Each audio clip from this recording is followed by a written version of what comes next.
I've got something to say to you. Don't go into the bathroom off the top of the boat.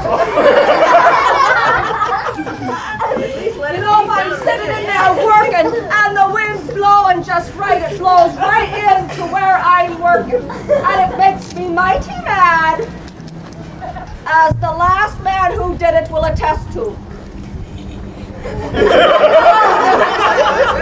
You did it? Have a nice trip.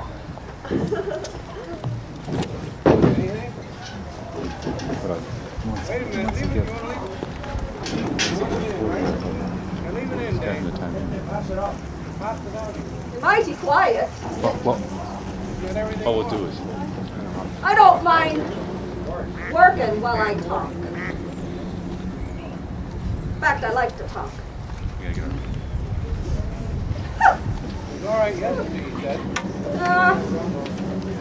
Well, my grandfather, Michael McMarty, used to tell us that he supervised the digging of this here ditch. Wow. He was one to stretch the blanket a bit, if you know what I mean. You do know what I mean, don't you? You know what I mean by stretching the blanket. What do I mean? I thought as much. Well, my father used to say it was full of the blarney. Does that help you? Told tall tales. But truth being true, he did help to dig this here great canal of the state of New York, which is what he used to call it. Yeah, he used to tell us wonderful tales. We'd be on board my father's cargo boat in our boat late at night. There's a lot of people. Used to say that the Irish contributed to the building of this here canal by working as construction helpers and diggers and stonemasons, and along with their other fine attributes, to have a good sense of humor. That's true. It's true. Are you Irish? My name is Kathleen McGarry. Oh, well then you know that it's true. Sure. Now, when they were building this here canal, now, in the areas where they'd be working, they'd put up shacks. And the canal workers that live in the shacks. Now, the people that were locals didn't like the canal workers, didn't get along with the fighting Irish. One time, this story was circulating around about how the Irish would get drunk and beat their wives. Well, the Irish found out about it. They got mighty mad. So what they did is they planned a party come Sunday for the townsfolk. Because you see, on Sunday, all the townsfolk come down to see how the canal was progressing. Well, on this particular Sunday, whenever the Irish thought they had a big enough crowd, all of a sudden, out from the shacks came these women screaming at the top of their lungs, being pursued by their husbands with clubs in their hands. And the children put up a great uproar too. Well, the women, they ran through the crowds, and after they thought their act had lasted long enough, they went back in their shacks, laughed their full heads off. It's true. It is. Another time. You know the stretch between Tonawanda and Brockport? You know, well, you know that stretch. Well, whenever they were digging that stretch of the canal, Irish decided to give the sidewalk supervisors something to remember. Well, they had the path for the canal all marked out with these here red stakes. And the Irish took a keg of beer, and they placed it on the path. And then a few more feet down, they placed another keg of beer.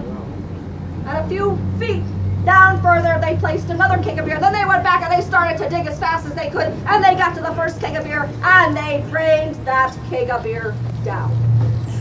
And then they dug a little faster till they got to the next keg of beer, drained that keg of beer down too. And so on, and so on, and so on. Well, there was this here writer there, and he said it was the fastest digging and drinking that the old Erie Canal had ever seen. It's true. I believe it. Oh, you know that the Irish were credited with getting rid of the snakes along the towpath, just like St. Patrick did in Ireland. Yes. Story goes like this. Do you know this one? I don't think so. I'll tell you. There was this packet boat captain, and his name was Joe. Well, he was going down the canal, and he had a boatload of Irish immigrants. Well, they come across this big school of water snakes. Well, one Irishman was leaning way out over the front of the boat, and he fell right in the middle of that school of water snakes. Now, this particular Irishman had not bathed nor washed since he left Ireland. All the snakes died from the poison. But when Joe saw this, it gave him an idea. You see, when the Irish immigrants come over, they bring a bowl of Irish field dirt for luck. So he ran around to all the Irish immigrants, and he'd get a handful of dirt from each of their bowls. And then as the boat went down the canal, he'd sprinkle the dirt all along the banks. And from that time, there's hardly been seen a snake along the towpath. It's true.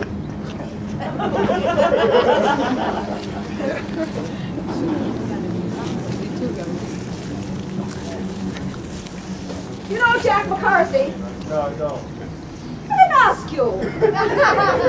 I'm asking her. No, I don't either. And I'll introduce you to him in case we come across him. Strongest man on the canal. He was a hoagie. You don't know what a hoagie is, don't you? You don't know what hoagie is. Well, if you look out here, you'll see that young boy driving the mules that are pulling this boat. Now, that young boy is called a hoagie. You know, one group told me they eat hoagies. Yes, that's right. I said I'd never turn my back on that group. They eat hoagies. Who knows what else they might eat. Anyway, Jack McCarthy was a hoagie. And one night, when he was taking over his trick, and he was hooking up his mules, the tow rope broke at the whipple tree, and the mules ran off, being full of oats and well rested. But that did not stop Jack. He picked up that tow rope, put it over his shoulder, and he pulled that boat for 5 hours. Oh, that boat, it was a leaky old tub. It was hauling crushed stone, so it was sitting low in the canal. Well, as Jack was pulling that boat, the underside of the boat hit a large rock that was in the canal, and it ripped a hole right in the bottom. Jack kept on pulling. And the boat kept getting lower and lower in the water, but Jack kept on. Finally, the bottom of that boat got mudlarked, but Jack kept on pulling. Now, luckily, the moon came up before Jack got to the Genesee Aqueduct, because if he'd have tried to pull that boat onto the Genesee Aqueduct, he would have ripped the whole floor out of the bottom of that Genesee Aqueduct. All the Erie Canal would have spilled into the Genesee River. He was pulling west against the current, too. It's true. Now, it is true. Now, the state legislators, they awarded Jack $500 for scooping the Erie Canal 4 feet deeper between Pittsburgh and Rochester. It's true. Now, Jack, he's nimble-witted, too. Has himself a pair of mules that he trained. Now, whenever, you'll see this as we get further down in the canal, whenever we go to change mules, well, you do know that, well, notice that there's this very foul smell coming from over in that area. Well, It's probably not her, but I can't say that for sure. Now behind her, you see the wall, and behind the wall there's a stable. That's where we keep the other 2 mules. So when it comes time to change the mules, we take the boat over to the canal bank, we put down the hawse bridge, we take off the fresh pair of long-eared robins, and we put the tired pair of hay burners on board. It takes about 10 to 20 minutes depending on the disposition of your mules. Jack decided to save his captain time, so he trained his mules to walk single file along the tow rope like tightrope walk. It's true. I would tell you if it wasn't. Now my grandfather, Michael McMahon, he come to these States in 1818. Started working on the canal. He was a good stonemason. In 1821, my father came. His name was Francis. My mother, Virginia, and myself. I was, it's about, how old are you? I was that old. This old. Well, when we got here, my grandfather got my father work on the canal, and so for the next 4 years, we lived in shacks all along the canal where my father and grandfather worked on the canal. And then in 1825, the canal was completed. 365 miles long, had 82 locks and a feeder system set up so as to join the waters of Henry Hudson's River with the Great Lake Erie. And I remember the day the canal opened.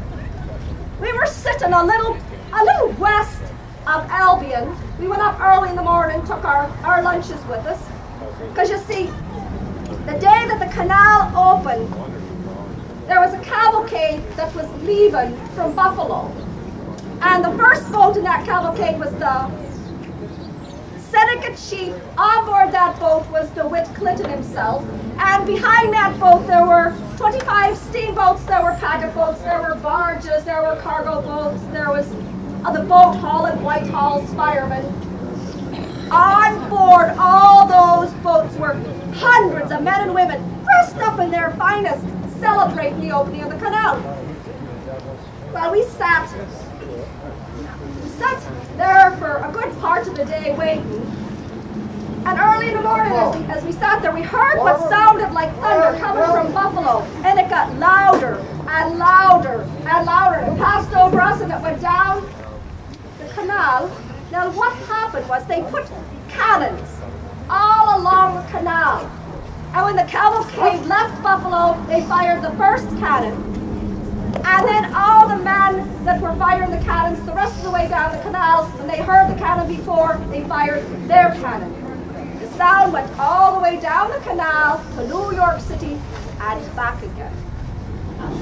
Well, later on that afternoon, one young boy got up and he yelled out that he saw the cavalcade coming. And it come down, and it's just like magic. And the boats were just like floating along. And my grandfather was sitting beside me. And as soon as DeWitt Clinton's boat got right in front of us, my grandfather got up, took off his hat, and he said, "The mainstream of human progress is the itch in the restless man to be otherwise than where he's at." DeWitt Clinton tipped his hat to my grandfather. It's true. Well, once the canal was completed, my grandfather and my father were out to work. My mother made sure that they had plenty to do. She wanted a house. She's tired of living in shacks. So they built her a house out of those stones that you find up along Lake Ontario. You know those stones. What are they called? Cobblestones. I have one right here. I cook it in my soup. When they had the famine in Ireland, we only had stone broth to eat, so I always cook stones in my soup. Well, I helped to build that house. Now, my job, how old are you? Well, I wasn't that old. I was about 9. Somewhere around there. Anyway, my job was, I had these 3 pieces of wood. And in the middle of each piece of wood, there was a circle cut out, well, an oval cut out, each a little bigger than the other. And my job was to measure the stones according to size, and then I had 3 piles. Because you see, the front of our house was small stones. The sides were a little bigger, and the back was a little bigger, still, well, not this big, well, this big. And then the addition was field stones. I remember my father and my grandfather fought the whole time they were building that house. I come around the corner of the house, and they were putting up the privy. You do know what a privy is, don't you? You know what an outhouse is? Same thing. We were putting up the outhouse. Well, my grandfather's face was beet red, and he had his fist clutched like this so you could see the whites of his knuckles. And he had his face jammed into my father's face. And my father was back like this, and in my father's right hand he had a wood plate that they used to smooth wood down. Look, you're just... And my father's face was beet red. And my grandfather says, I'll give you the back of my hand as I have often in the past, because I am still well able to do, praise God, only a wastrel would plane the underside of a potty seat. Well, I went out later to check out the outhouse, and I lifted up the potty seat, and the underside was not plain. Lucky for me, the upper part was smooth, though. It's true.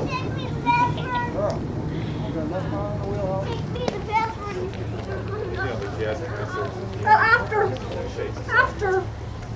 the house was built, my father signed on to a cargo boat that hauled Medina sandstone, and for the next 2 years during the season, he'd go up and down the canal. Well, my grandfather got this grand idea that they should have a boat of their own, and he got a boat for them. I'm quite ashamed to say how he got it. What a gambler. Didn't believe in drinking. Oh, but he could gamble with the best of them. So they put the boat on the canal, and it did float. They patched it here and there, and they used it to haul dry goods. So my mother went on board. She was to be the cook.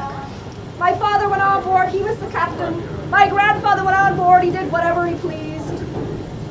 And I went on board with my then 6 brothers and sisters. My job was to watch my brothers and sisters and make sure they didn't fall into the canal too often. So for the next few years, we went up and down the canal during the season. And our family kept on getting bigger and bigger. And you know my family? Bigger. Well, I finally had 13 brothers and sisters. 13? I think that's what cured me ever wanting children on my own. Well, when the family got that big, we couldn't ride on the boat any longer, so my grandmother went on. She was the cook, and the rest of us had to come off and stay at the cobblestone house during the canal season. Well, I was at the age where I needed to find work for myself, so I went to Mrs. Cash Dollar's Cook's Academy for bachelor boaters. But I did not stay there. Got a position on my own. Got it on board the St.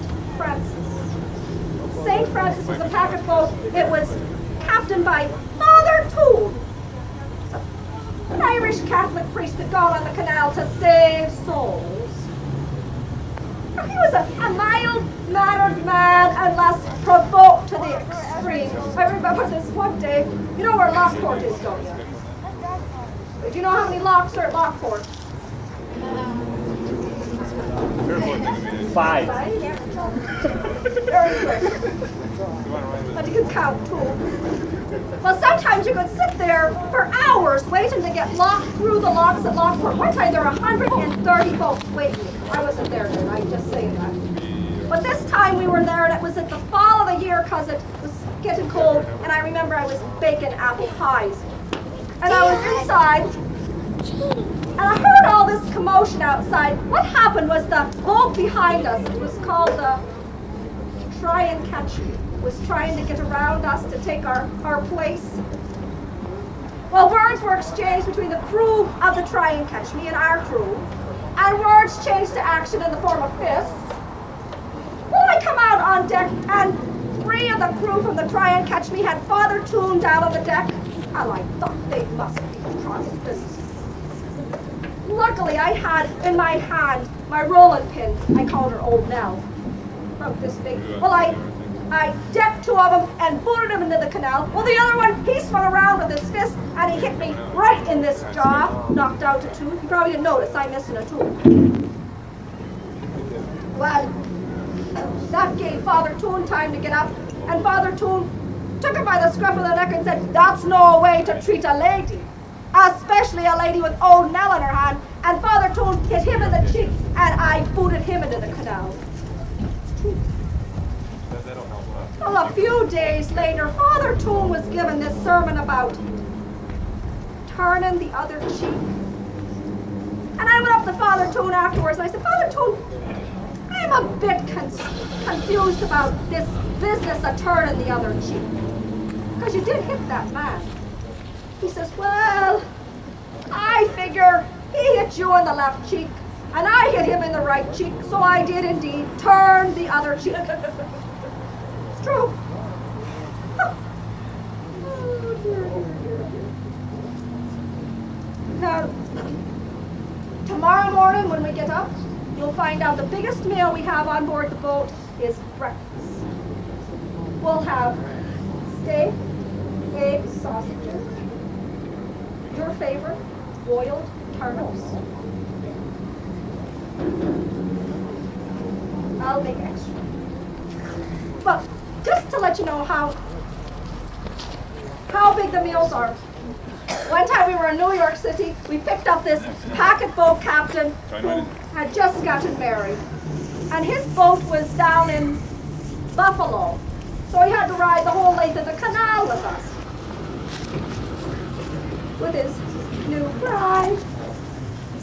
Well, first morning they got up, and I had this table laid out. I had steak and eggs and sausages, bacon. Which is?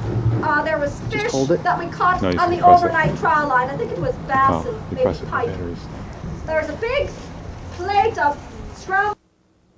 What a ride was a rising, and the gin was a getting low, and I scarcely think we'll get a drink till we get to Buffalo, till we get to Buffalo. Now the captain, he stood up on deck with a spyglass in his hand, and the fog, it was so terrific that he couldn't spy the land. What a ride was a rising, and the gin was a getting low, and the scarce laughing we'll get a drink till we get to Buffalo, till we get to Buffalo. Now the cook, she was a grand old gal, and she had a ragged dress. We hoisted her upon a pole and signal of distress. What a ride was a rising, and the gin was a getting low, and a scarce let me well get a drink till we get to Buffalo, till we get to Buffalo. Now our grand old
Bye-bye. Thank you.